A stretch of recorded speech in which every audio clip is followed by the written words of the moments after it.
I'm gonna crack this thing open. You know how like advent calendars for kids, those chocolates? Yeah. Yep. We got one. I'm like that with pumpkin pie.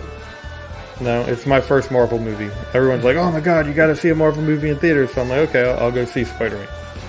Maybe they should have been in there because I have some opinions on why Georgia is in the playoffs. They should not be in the playoffs. Oh my god! Why should Not they? you. They just lost.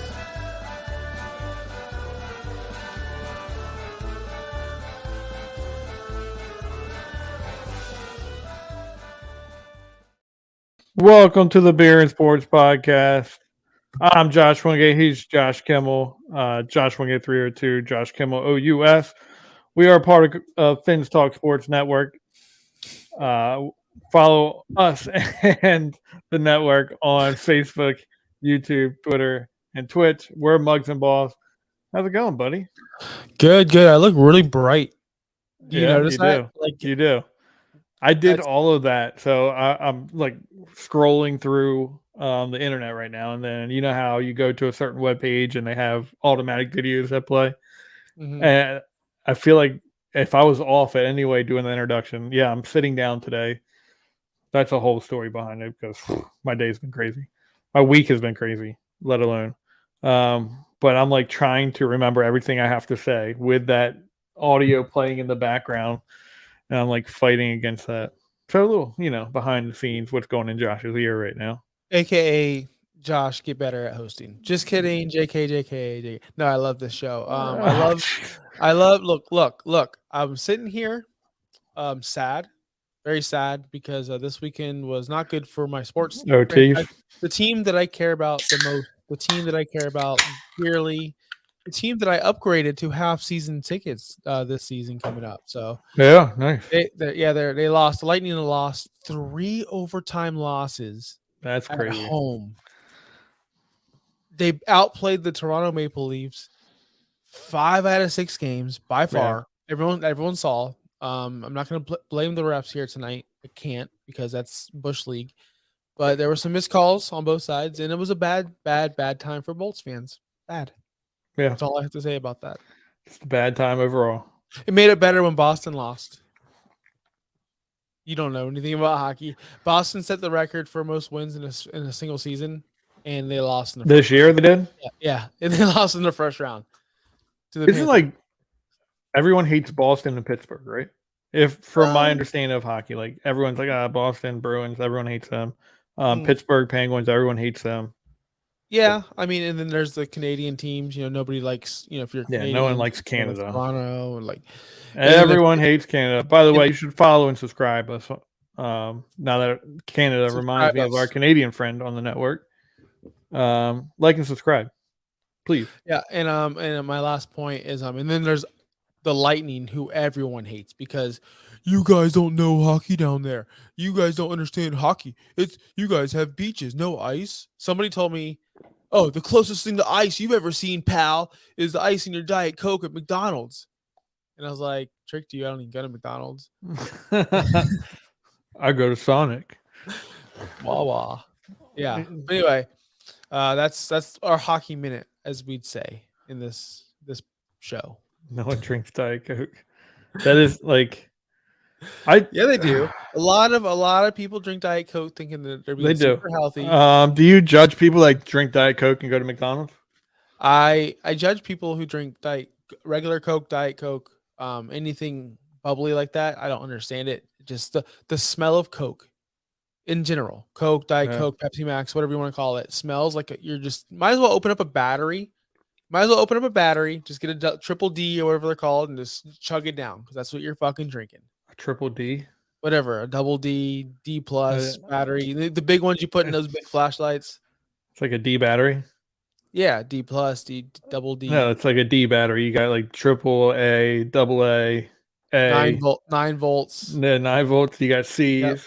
Yep. C minus. You got them all. You got all the batteries over here at the Kimmel house. But yes, soda's disgusting. I don't get it. As you drink a soda. It's a beer, bud. Oh, okay. Look at you drinking a Sea Quench, beautiful margarita beer. I love it. Yeah, it's good. So anyway, something big happened over the weekend. I don't know if you're aware of it. I know you did not watch a lick of the NFL draft. Yes, I did. Yes, I did. You I was did? at Dirtbag Dave's house, and as soon as, because it's such a long, drawn out process, this draft. I love it. You know, it's cool to see, but do we really need 500 hours of television coverage? Do we? Especially draft night. It's ridiculous. I'm not a fan of how they commercialized it. I'm really not. Let the commissioner come out. Day 1, day 2, day 3. Let him make the picks like they used to do. He would make all the picks day 1, and then the next day they would have, who would it be? The NFLPA guy. Is that who they have come out now? And then make the picks. Now they're commercializing it. I don't mind when a team comes out and says, "Okay, a Make-A-Wish guy can come in and make the pick." I'm fine with that. But when they have these ex players come in and they do their 3-minute long spiel and slow down the process, and Twitter is like 5 picks ahead in the whole deal, it gets kind of like, oh my god, let's just keep going. It should never be a 4-hour process for one round of the draft. Should not be that. Period. And that's where we're at right now. Yeah, it's ridiculous. So we were watching the Bolts game. We had the Bolts game on the big TV and the draft on a smaller size television. And once the pick was in, we would mute the Bolts game for a little bit to hear. We left in around pick 21. I didn't see the receiver run at all, and that's all I cared about. And then I got home, and then once I left Dave's house, that was the last draft television show I watched. So don't know what, like, all the stuff you're talking about. To me, just give me the list the next day. I'm good. I could wait. I'm not that way. I need to watch. I want to be able, like, this was the year I was like, you know what? I'm watching pick 1, pick irrelevant, Mr. Irrelevant, and family came in town, and that's not how it worked out. I would love to have been able to do that next year. I'm really in it. This is the first year I was like, I'm off work on Saturday. It's going down. I can watch from noon to whenever. And then that did not happen. But there was a lot that happened in this draft process. I think the first big pick that everyone was shocked about was Jahmyr Gibbs going, what was it, number 7 overall? 12. It was 12. 12? It was 12. It was 12. Because somebody said it was 13 on my podcast last night. You can go back and watch that Sunday nights, 8 p.m. Once Upon a Sunday Fantasy Football Podcast. Here we go. Anyway, yeah, it was 12 overall, and it was a joke. This right here, I don't think it was. Is dumb. I'm sorry. I went through the whole 14 teams, took a running back in the first round, and majority of them were very bad football teams. People that draft running backs in the first round are generally really bad. Well, hold on, and this is actually coming fruition. Like, Detroit's not a good franchise. Atlanta's kind of middle of the road. Whatever. They're the ones that took a tight end over a quarterback as well. So who knows what they're thinking over there. But yeah, 12. You could have traded way back and got potentially. You don't know that. That's what you assume. You assume that you can trade back and do that. But I don't have a problem with you having a problem with it if you have a problem with Atlanta taking Bijan at 8. I do. I have a big. Okay. Yeah, I have a problem. So I'm fine with that. But to say you don't have a problem with Atlanta taking Bijan at 8, and then you have a problem with Gibbs at 12, I do have a problem with people saying that, because I really don't think Bijan and Gibbs is as far apart as all these people are trying to say. Like, yes, Bijan is really good in space and he can do all this, but Gibbs can do things that Robinson can't. And I don't think their separation is as far apart as people like to think that it is. My whole process is like you said, Gibbs was not. People had this big gap between the two, and I don't know the difference. To be completely honest, I don't know the difference.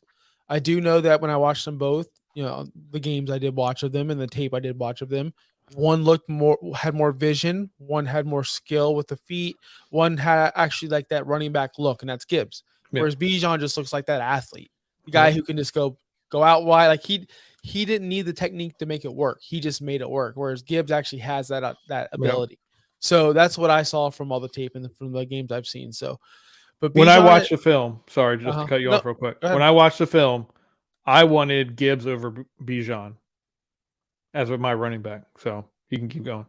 Well, then we were talking about Bijan mistake as well. Yes, when you're Atlanta and you have that many holes and you have a bad pass rush, a bad defense, you know, got almost Minnesota bad defense, right? They were pretty bad last year.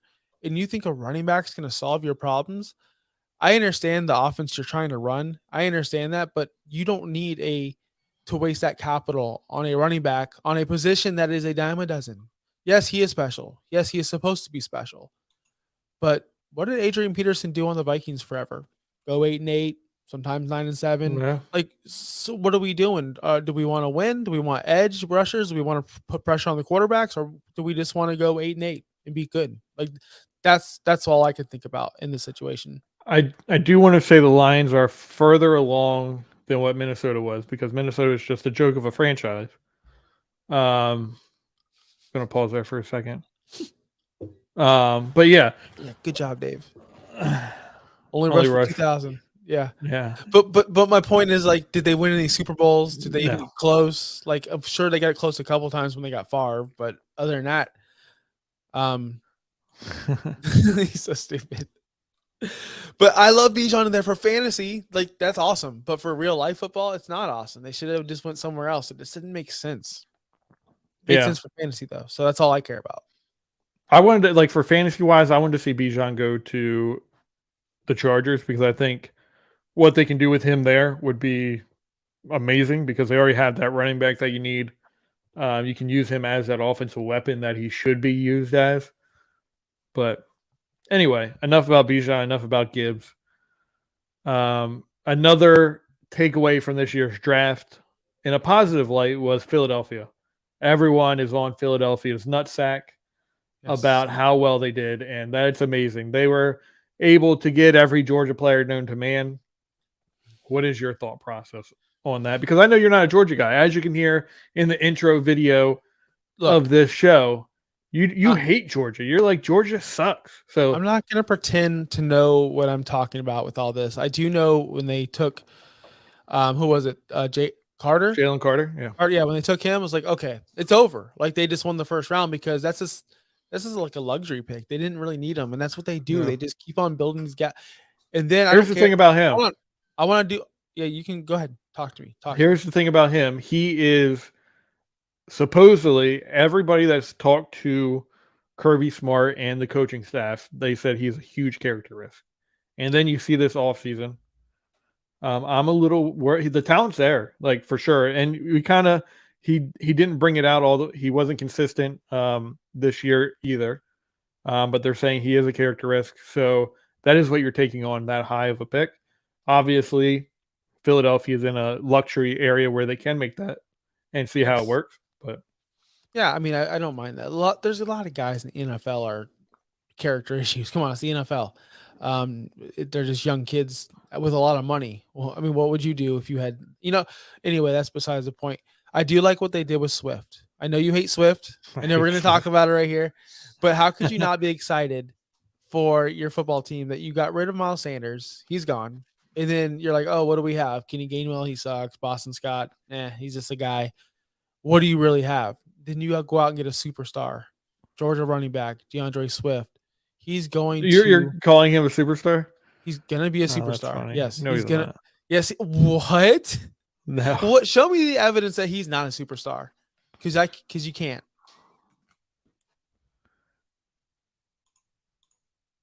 You just. So I think Philly got uppity with that pick. Stuff like that will come back to haunt them. I would like to hear what you mean by uppity with the pick. Like uppity, like you're too good for it.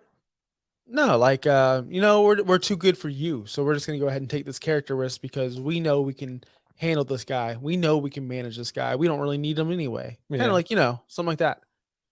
I think that was the right. I think they were just at the point in their building process that they could take that luxury pick of course. Yeah, he's a character risk. We trust our process and who we have in the locker room.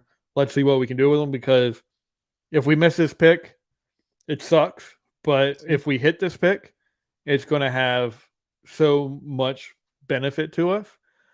Um, so yeah, as far as Swift goes, I'm obviously not a fan of him. I don't think he is that guy. I think he doesn't have the vision. We talked about vision earlier. He doesn't have the vision as a running back. Really, he's a receiving back in the NFL. He needs to be that change of pace guy. And my family, huge Philadelphia fans, they're huge. They're saying Penny. Did they get Penny? Yeah, they had Penny. They're saying Penny is going to be the lead back, and then you're going to have Swift coming in, being the pass catcher, change of pace guy, Gainwell mixing in as well. But that if that is going to work, I think that's what you need. I think Detroit didn't utilize Swift in the right way, because when he was great in Georgia, it was when obviously we had the two-headed monster with Nick Chubb, and can't think of the other guy's name. Kareem Hunt? No, it's the guy. Oh, you're talking about your Georgia. Sorry, I was thinking about the guy that went to the Patriots, ended up going to the Rams, just didn't work out. Sony Michel. And then Swift came in, and he was that change of pace guy to the two of them. That's when Swift was the guy. I loved him then. But then he came in and he was that lead dog, and he couldn't do it. So I do want to, remember you labeled me as the numbers guy last episode. Yeah. So I do have some numbers to shut you up about DeAndre Swift and his vision. You know, his yards per touch last year was second in the league at the position, 6.3. How many touches did he get? I'm saying yards per touch. No, how many touches did he get? Enough to qualify for the stat to be legit. But do you have that number real quick? Yeah, I do. I can, if you want me to, I can go ahead and give it to you. Where is it? 99 carries, 7.1 per game. Okay. Yeah. And okay. Perfect. So Perfect. yards created per touch, 4.58. That means every time he touched the ball, he created these yards by either dodging, juking, not breaking tackles. He doesn't do that much. Second in the NFL. You're telling me this man has no vision, has no abilities, but yet is second in yards career. I know this is like a crazy stat for you to understand, but yes, the guy is good. And yes, the guy has moves and he has vision. I don't know what football you're watching. You're off on this one. You're wrong. No, I'm not wrong on this one, because I've watched him run constantly, and this is why I hate him so much. I mean, I don't know if he gained vision in Detroit. He might have. But watching him in Georgia literally run into the back of the offensive line every freaking time, and it got me mad to the point but it's perfect. Give him 7 touches a game. That is when he is at his greatest, and that's what I'm trying to tell you. Let other people wear the team down, and then let him come in and be the speed guy that can catch out of the backfield. He can cut the corner up. He's just not a between the tackles guy, and that's why I don't think he is the superstar that everyone's saying he is, but he can be a really good change of pace guy. I think he's a little bit more than that. I think you're giving him. I think you're wrong on this guy. That's all I'm saying. I think you're wrong. I'm just look at the advanced numbers. Just look at all of them. Like the numbers. Why is Detroit giving up on him then? You want to know why? And I'm glad you asked that. To know why. Because he wasn't. You know who was in the leading the huddles? You know who took over that running back room? It was Jamal Williams, not DeAndre Swift. Who stepped up and actually showed that he was a dog or whatever they want in Detroit, right? It was Jamal Williams. Swift didn't buy into whatever Dan Campbell and those baloney guys were selling. Those. You know this for a fact. You've talked to DeAndre Swift, and but this is just he's like, I'm not no dog. That's not what I'm saying. Is I don't think he bought into their system. That's why they kind of just benched him like all year last year. He was healthy the majority of the year. They just chose not to play him. There's something to him that they decided, okay, we're not going to play him. We're going to let. I don't know. But I really do believe his greatest role in the NFL is someone that doesn't take the lead role, and he comes in. He's that change of pace guy, kind of what we saw in Dallas last year. I think that is the perfect role for him. Put that comment up because it's true. Put it up for everyone to see. Listen, if I walk into camp first day or whatever, and I see my coach doing all the crap he's doing, I'm not buying in either. I'm like, is this a circus or are we here to play football? I'm 100% buying in. I'm not. I never, when I watched Hard Knocks, it was hard for me to watch because I'm like, this guy, this staff is a clown show. I don't see how people are going to buy into it. And maybe Swift just didn't buy into it. So he had to go. I mean, we see it all the time. So, as an athlete, you're at football practice and you're tired and you're like, I don't have any more left in me. And your coach has been going every angle with you. He's been running everything you've been running, every exercise you've been doing, and he's still going. You're not like, oh shit, I have to keep going. I can't just let him beat me. I'm the one actually playing these games. This guy is the old guy, done, retired. I'm not the one. Like, that's motivational. No, you're right, but what I'm saying is, like, as a football player with an ego like those guys have, like, those guys have a massive ego, and then all of a sudden your coach is beating you out or he's doing goofy things, like you're too cool for school sometimes, and that's probably what I'm not saying I wouldn't Great, like it either. because then But I am Swift, taking it. Maybe that's why Swift is out of that team, because his ego is better than the team. And Yeah. they're like, you know what? You don't fit in here. We're Exactly. a team unit. You're too egotistical Yeah. to be a part of this team. So here you go, Philadelphia. Take And then this. but then the running back that did buy into his bull crap and it did do the raise his hands, we're not losing, we're not that team. You know, like, you know who I'm talking about. Yeah. He said in his post, in a post, whatever he saw signed with New Orleans, he pretty much said they disrespected me and didn't pay me as much, but then went out and paid Montgomery even more. So they don't really. Why? If I'm Swift, I'm like, why would I buy in? The person that did, who scored 18 touchdowns for you, you won't pay, but you're going to bring in Montgomery. Fuck this, I'm out. You know what I mean? Like, kind of disrespectful there. And Jamal Williams is the one who said he was disrespected by the. You can go. It's a quote. You can go watch the video. Yeah, that's YouTube. fine. Dan Campbell isn't the GM. Dan Campbell doesn't run every facet I'm of not this saying game. it's GM. I'm Dan not saying it's him. Dan Campbell I'm isn't not the saying one it's calling Dan the plays. Campbell. Dan Campbell isn't calling the defense. He's not pulling every single string on the Detroit Lions. Those idiots hired him, so it starts from the top. Yeah. But anyway, Philadelphia. We talked about Jalen Carter. We talked about DeAndre Swift. They also got Nolan Smith, the pass rusher out of Georgia. He ran the 4.39. They got him towards the end of the draft. Everyone thought he was going to go top 15. What are your thought process on that? I wasn't listening to you. What up, Alex? I was reading Pamela's because she's right about the Dolphins running back situation, but I have an answer for it. It's because they effing I don't think they have. You think Devin Achane is giving up on it? I think she said that they gave up in the season like last year. Okay. They didn't run the ball enough because Mo certain Jeff Wilson because it wasn't producing. It wasn't producing. So you had to do something. There's other ways of, and I don't think. Let me say this about the Miami run game. I think their pass game is a big extension of their run game. Of the run. So there's that. And I mean, when you have a quarterback like Tua, I mean, that's all you can do is run the ball. So you have to make your passing game an extension of the run game, you know? You're the worst. What was your stupid question again? Thoughts on Nolan Smith going to Philadelphia as well? Thoughts on that? That's the guy who ran fast, right? In the 40, yeah. And I liked him. Yeah. Undersized though. Very undersized, very inconsistent. Again, in college. Again, that's something that they want to work on. They want to work on those defense and offensive lines. Another project player, possibly, right? He's super fast, but super undersized. Maybe, I don't know, sneaking some Philly cheesesteaks over there. He reminds me a lot of SpongeBob. Okay. He's just always ready, He's ready to go. I'm ready. But I don't know where I was going with that. You heard SpongeBob? I'm watching SpongeBob right now. But I do want to let you know that this guy, during the combine, when he ran the 40 afterwards, right there, I'm like, I love this guy. Anywhere he goes. I'll give you this about him. He got recruited. They said he's the next Von Miller. I'm like, I'm all in. Like, let's go. I followed his career at Georgia, and he never lived up to expectations. He was always the guy that almost got the sack, never got the sack. He was never that lead dog pass rusher, and it was his opportunity this year to be that guy. Hey. He got hurt, but I'm going to cut you off. Yeah, let's go. I'm going to cut you off because I forgot. We are part of the Finstock Sports Network. We are the Beer and Sports Podcast.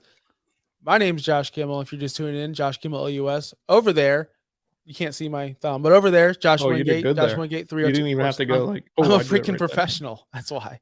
there. I do this shit for no. Anyway, and you can follow us on our Twitter as well, Finstock Sports Network. Please like and subscribe. But I want to get to some Dolphins. I'm taking Our over the Twitter's show. Mugs and Balls. The networks is Yeah. Finstock, Muslim. I want to talk about some Dolphins because we haven't touched once on this of the Dolphins, and we are part of the Dolphins network. So let's go. A train. Tell me about my new favorite running back, Josh, because I don't know who this guy is. I mean, he's a small guy, but everyone says if he was a little bigger, he would have been a bigger prospect in this draft. Speed guy. I mean, you're talking about speed with Nolan Smith. He's speed there. So I think he's going to be a great fit to that pounding of what you have in your running backs now. And then just have A-Chain, just have that speed and just bust open offensive or defenses. So is he someone that you think that McDaniels actually targeted in this draft, or do you think he wanted a Charbonnet or somebody like that and it just didn't happen because of the way the draft fell? I don't Charbonnet think was there. Charbonnet was there on the clock, mind you, when they took that corner. Yeah. I don't know if necessarily you're like, I'm targeting someone in the second round. I'm taking him for sure. Not in the second round, but like target, like he knew I cannot run with old busted Mostert. And they were targeting a running back for sure. Yeah, so he was probably one of their top 3 prospects maybe he wanted. You're thinking? I don't know about top 3, but he was up there. I mean, they knew they weren't getting Bijan. They knew they weren't getting Gibbs.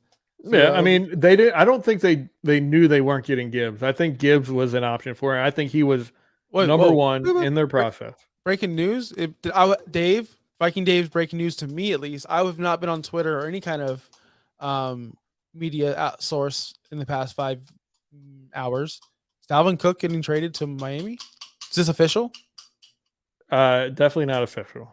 Okay, but so Dave, chill, bro. Don't get my heart pumping like that. But I do think it's if 5th round pick. Watch the fantasy show. I said it last night. He was on the fantasy show last night. Yeah, Sunday nights, 8 p.m. Eastern. There you go. Once upon a Sunday. Once upon a Sunday. You get to see this beautiful guy. But yeah, is that a true Once thing? upon a Sunday. Oh, here we are. Welcome to the fantasy show. We're breaking down A-Chain. No, but what happens? What happens if they do get Dalvin Cook? Is A-Chain pretty much a non-factor this season? No, he's the complement to Dalvin Cook. Like, so everyone else is you're losing everyone else. It's going to be Cook, them, and then maybe who's the better option there? Jeff Wilson, Mostert? I don't know. One of them is staying along, and they're staying on the team. But Cook is going to be the lead dog, and then you're going to deal with A-Chain as well, because they are trying to replicate that Kansas City offense. They want speed. They want the most speed possible. They want someone that's going to receive out of the backfield. They just want to open up the field as much as possible, and they want speed all around that. And that's what they have currently with how they're building their offense, which is awesome. Let me ask you this about the corner that was taken from Miami. Do you think that was a whiff? Best player available situation? There's been a lot of arguments in the Finstock Sports Network discussion around our guy here. I don't think it was a whiff. I think people are being too hard because they're looking at their positional needs and they're like, okay, Cam Smith, he's not that big need. This is probably the best position other than wide receiver on our team. So why are we going after a cornerback? I see a complete dog in this guy. He is going to they're saying the big issue with him is tackling. I didn't see any tackling issues. He didn't have the greatest technique, but he still took his guy down. Not every cornerback is going to be 100% tackling rate because they are cornerbacks. You don't expect that. But you can see where he can also improve in his technique. He's got closing speed like no other. He played inside, outside. He also played a little safety. He can move all over the place, and he looks exactly what you want in a cornerback in the Vic Fangio defense. If you put this film on this guy, you're going to be like, okay, I've seen this guy in Denver before. 100%. He is exactly what you're looking for. All right. Then I don't feel so bad about it. You talked me into it because I just was like a cornerback, He's and sticky too. Like he and covers really well. I was like, how many cornerbacks do we need on this team right now? We're trying to go all in, and all of a sudden, oh, cornerback. I'm like, because I read the list the next day. I didn't really watch it live because I don't know. I just told you the draft just bothers me. Watching Will Levis there. Levis, yeah. Levis. See, I say Levis, and people tell me Levis. I'll pronounce it any way I want to. It's Levis because he's a loser, and that was embarrassing for him. Do you think? Do you think they knew, and they're just like, let's pan in closer and No, closer? I don't think they 100% knew. I think they had an idea that he might go later. They knew how stuff was gonna like. They knew like the hot spots where if a team doesn't go quarterback here, then he could fall all the way here. They knew the exact same thing when Aaron Rodgers was in there. Yeah, it's great. It's great media. It's great TV for someone to sit around there. They're always trying to get that guy sitting around. I don't know if they necessarily thought Will Levis would have been it, but I thought it was the most distracting thing of the draft that I saw because every time someone made a pick, they would show Levis yeah, there, and he'd just be on like just him, and like, well, I guess because the pick is in, do, and it takes forever for them to announce the pick after they say that, and you see yeah, Levis like, so he's not getting picked. It was so annoying because you knew every time. It's the opposite of ESPN, where they always showed the people on the phone first. yeah. I This hate is the that. opposite. They're like, well, we know Levis isn't getting picked right now. It kind of annoyed the hell out of me. But what do you think about him not showing up day 2? Kind of like a bitch move. I do. It shows that it hurt his psyche a little more than you should want to lead on. Um, but you can always wrap that up with, I just want to spend the time with my family. But I think it did hurt his feelings a little bit that he didn't get taken round one, and he just didn't want to sit there just in case he was there a little longer than he anticipated again. Um, if it was me, I would have returned day 2 and then not let anyone know it phased me. But he kind of cracked there and didn't show up day 2. Yeah, I'm trying to think. What would I do? I would go home and cry. Yeah, Probably if like seriously, because millions wasn't of there dollars you wasn't there lost. that rumor? Yeah, that wasn't that rumor where he was like on Reddit telling people he was getting picked first overall. Yeah, I don't know what to trust then. I don't know. That's gonna be Was the that best. him? Like That's it's gotta be the Reddit. best. It could That be literally anybody. he's on there like, yeah, guys, I'm getting picked number 1 to the Carolina Panthers. Like, what a loser move. And then not showing up day 2 is kind of a bitch move. So I think I would definitely show up too Yeah. and Yeah. own it, right? Like, Yeah. I just have fun. Like just show up and just enjoy. Like I get it. Like it's your dream, everything about it. But go into the process like it matters, but at the same time I'm going to enjoy no matter what. Obviously I'm not in that situation. I'm not in that mind frame. But still like I can only imagine like don't have expectations. Like I just just go think in. like the universe is so big, and he's not the Enjoy first person. yourself. He's not the first person that's ever happened to ever, and it won't be the last. So, what makes you so fucking What would you special do to be so upset? if he took like an Aaron Rodgers approach or and said like I got a chip like or took a Josh Rosen approach where I got the biggest chip on my shoulder and He's the worst. Josh Rosen uh, was the worst. 45 other teams are gonna regret it, even though there's only 32 teams in the league. He's so stupid. Yeah, but a lot of people do that. Like Maurice Jones-Drew picked 30. He picked 32 because all 32 teams passed on him in the first There's round. a Dallas I like that. Cowboy. There's a Dallas Cowboy that he had a Lay's potato chip tattooed on his shoulder because he had a chip on his shoulder. That's the stupidest thing I've ever heard. That's stupid. That's so stupid. It is so stupid. He was like It a is. 4th round pick. What about the lack of tight end needs that the Dolphins? They didn't See that really. that did bother me, and I really did. I the Darnell Washington issue. I heard early Issue. on that he had injury concerns. Everyone's concerned about injury. It came out. I talked to our guy, Albright, and asked him, and he said, "It's a broken foot issue. It's a shoulder issue. Teams are concerned." And that's what I found out. And then it later came out that it was knee issues. He had one injury, and I think it was the foot 2 years ago. And then he didn't have an issue last year. So I don't know what to think about it. Maybe it's The Jay Ajayi thing where degenerative knees and they're worried about it. He's 6'8". How long is he going to last at the tight end position? I don't know. More hasn't came out about it, but all I know is he's the top tight end in this draft if he's healthy. So I was hoping that Miami in the 3rd round would just take that flyer on him and say, look, we don't have that 4th round pick. I know 4th round is the injury round. Let's take him. They didn't. The Steelers did, but I do think they're going to need to figure out a tight end. And there's a tight end that was in your area for the longest time that everyone thought was underutilized, never used correctly. He was just buried on a depth chart. Is he signed somewhere? I think he's a free agent. Cam Brate still a free agent? There's no way. Think so. He's too good to be a free agent still. If Cam Brate comes to Miami, I'd be pretty excited for that. Yeah, he's a good football player, but he was just buried in the depth chart. OJ Howard. Who else did they bring in? I mean, I know Gronk was in there. Yeah, that was pretty much it. So it was OJ Howard. They drafted in the 1st round like an idiot, and then they already had Cam Brate, but they just extended Cam Brate the year before they drafted OJ Howard. So they couldn't cut him. They couldn't do anything with him. So this is like the first year they could. So he was always buried no matter what behind OJ Howard because that 1st round pick value. Yep. But let me ask you this. I want to shift over to the Bills and Dalton Kincaid because I do want to know about tight ends. I know I'm taking over the show. Sorry, guys. No, you're good. Is this guy going to be the next phenom tight end? Are we going to see some revolution here with Josh Allen and Kincaid? I'm confused. You can put Kincaid on, but I've had previous Twitter posts out there saying in this draft, you have 2 unique tight ends. You have Michael Mayer, who, if you're going to put someone and compare them to a Rob Gronkowski, it's going to be Michael Mayer.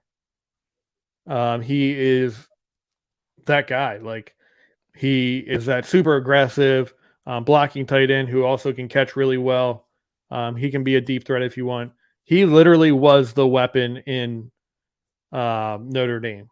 Michael Mayer was. And then you have Darnell Washington, who could be an offensive lineman if he couldn't catch. But at the same time, he has the ability to catch the ball. He's not going to be that deep threat, but he's going to be a really good safety valve that has run after the catch ability. But then after that, you have a bunch of tight ends that are going to be available in every single draft after this. You're going to have a Kincaid next year. You're going to have a Laporta next year. You're going to have these tight ends every single year. So you can find them. Go out and find the tight end that you're not going to have every year. I guess the NFL decided they're not that important to them. I guess receiving is the ultimate thing as a tight end for the NFL now, rather than blocking and having the ability to do both. But I don't know. NFL's dumb. No, but it's going toward a more offensive game. That's why. I'm just excited for the prospects of a big target like Kincaid catching balls from Josh Allen. Who's going to cover him? Who's going to cover him on this? Who's the linebacker on this team on the Miami Dolphins that's going to cover that guy? We don't know yet. It might be our tight end or the corner. Or is it going to be the corner they drafted? And was that a counter pick to their pick? Who knows? Yeah. Or Holland. Yeah, Holland. But the thing is, what I'm trying to get to, because I'm having this theory that Kyle Pitts in fantasy is that dude, right? Tight end 1, going to be this, going to be that. Are his targets going to, let's say Kyle Pitts gets 120 targets from Ritter, but Dalton Kincaid gets 90 quality targets, so 30 less targets from Josh Allen. Dude, Kincaid's going to be a better tight end in theory if that happens. So that's what I'm saying. Yeah, in fantasy, I don't know if I would take a rookie tight end that high. No, I'm talking. But you're saying in forever, like down the in road. A dynasty league, yes, I would look at him that way. But if you're in a redraft, down the road, yeah, I'd consider him.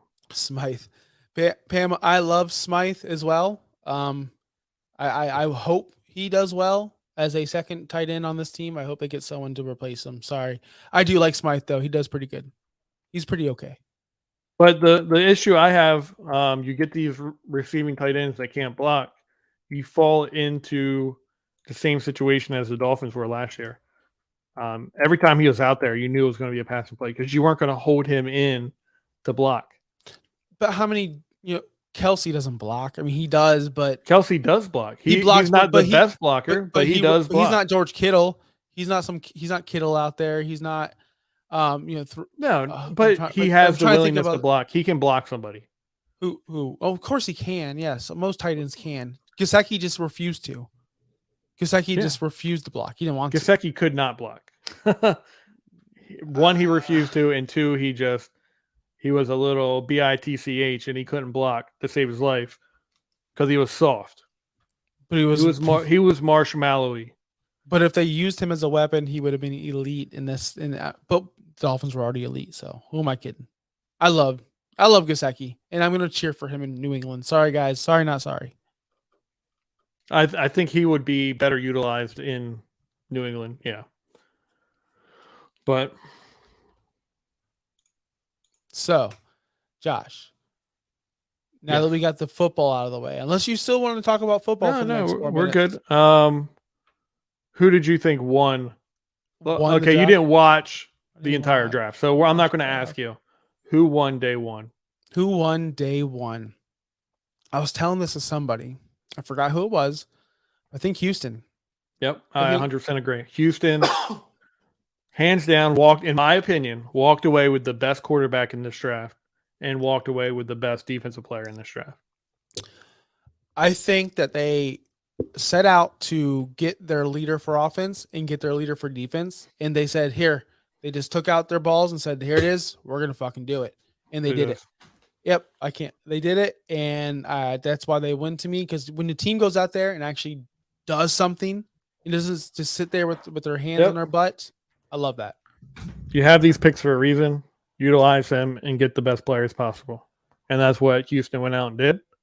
And they took a situation that wasn't too great a couple years ago, and they turned it around with two of the best players in this year's draft. So I applaud them for what they did. I'm glad we're on in sync with that one.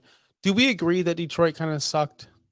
I don't agree with that. I think we are overreacting because we expected Gibbs to go way later. But if Gibbs comes in and dominates this year and dominates next year, what are we going to think about this draft? Of course. From what I understand, Jack Campbell is an underrated prospect. He was always a possible first round pick, but people had him in the second round. And they went out and got their guys. They found the people that are going to fit in their offense and their schemes, and they said, we're going to put them in there and they're going to excel. So we'll see what happens. Hendon Hooker is going to be that dude for him. Oh yeah, I forgot about that pick. I like that pick. I don't. That's not the one I hate about. I like that pick a lot. You hate Gibbs, but I did read something today that they want to extend Jared Goff. What are we doing? Why are we drafting a quarterback and then to extend Goff? Did you see that report? Ridiculous. Yeah, but what was he, a 4th round pick? Who? Hendon Hooker. Yeah, but because he hurt, like this kid's going to be good. Chill. Yeah, he's going to be good, but you don't want to put all your chips on him being good, do you? Like, is that what you're going to do? You're going to put all your chips in? Yeah, all in. Jared Goff is a meh. Jared Goff is I said it, he's missionary sex. Meh. He's fine. He'll get the job done, but I think they did really good. I think he was a 3rd round pick, but they got Jahmyr Gibbs, the running back that they want. Jack Campbell. He's obviously a Detroit kind of guy. Sam Laporta, Brian Branch, who everyone thought was going to be a 1st round pick, they got in the 2nd round. Hendon Hooker, and then they got a bunch of other guys that I can't speak to. All right. Well, okay. What do you want to talk about now? I don't want to talk about anything now. You took up my last minute. No, let's go. Yeah, talk about it. No, I don't want to talk about anything. I don't want to talk about anything. It's over. We're done. I want to hear it. What do you want to talk about? Actually, I really don't want to talk about anything. I was gonna waste some time and ask you if you caught up with Ted Lasso real quick. I have not. The last I saw was the what episode was it? Was it when what's her name? Me? Like I'm supposed to know. What's her name? Fell over the bridge, the bike bridge. Oh yeah. And she hung out with the guy. That was like 2 episodes ago. You're not that Trent far behind. Krim. Was that The the same what? episode Trent Krim had the whole What are we spoiling? conversation? What are we spoiling? Pamela probably never seen it before. Come on, chill out, I didn't bro. say anything. I said Trent Krim had the conversation. Oh my goodness, over here. People like this show, and you're just giving it all out. Some people like to wait I until said, it's all loaded up. Sorry, I gave away the entire show by saying what's her name fell over the bridge, and Trent Krim had the conversation. I apologize, everybody. I'm so Sign sorry. off, I gave bro, before away you ruin everyone else's every part of that episode. I Read- truly apologize for that. Read What the are script. your last words, Kimmel? My last words are seriously this: watch more hockey. Watch more hockey. Stop what you're doing and go watch hockey. Don't do that.